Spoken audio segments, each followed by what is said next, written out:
আমাদের পার্শ্ববর্তী দেশ যারা বিভিন্ন সময় গত 16 বছর ধরে বাংলাদেশের রাজনীতি এবং বাংলাদেশের নির্বাচনে বারবার হস্তক্ষেপ করে গিয়েছে। এবারের নির্বাচনকে ঘিরেও তাদের নানান তৎপরতা আমাদের চোখে পড়ছে।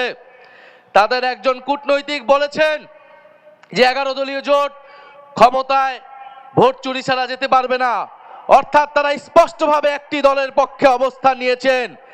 গত 16 বছর ধরে তারা ফ্যাসিবাদের পক্ষে অবস্থান নিয়েছেন। আমাদের ভাই শরীফ ওসমান হাদি সেই ভারতীয় আধিপত্যবাদের বিরুদ্ধে লড়াই করে শহীদ হয়েছেন।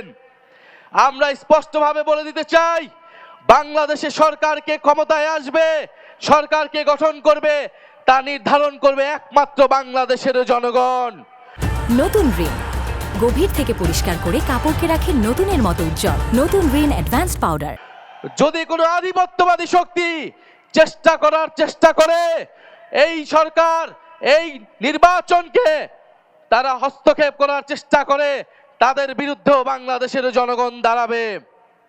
প্রিয় সংগ্রামী ভাই ও বোনেরা, আমরা 14 গ্রামবাসীর প্রতি আহ্বান জানাচ্ছি, উদাত্তভাবে অনুরোধ করছি, আপনারা বাংলাদেশের অভিজ্ঞ বলিষ্ঠ নেতা ডক্টর সৈয়দ আব্দুল্লাহ মোহাম্মদ তাহের ভাইকে দাঁড়িপাল্লায় ভোট দিয়ে জয়যুক্ত করুন এবং শুধু এই 14 গ্রামের আসন নয়, সারা বাংলাদেশের প্রতিটি আসনে 11 দলীয় জোটের যারা প্রার্থী রয়েছেন, মার্কা রয়েছেন, তাদেরকে আপনারা জয়যুক্ত করুন।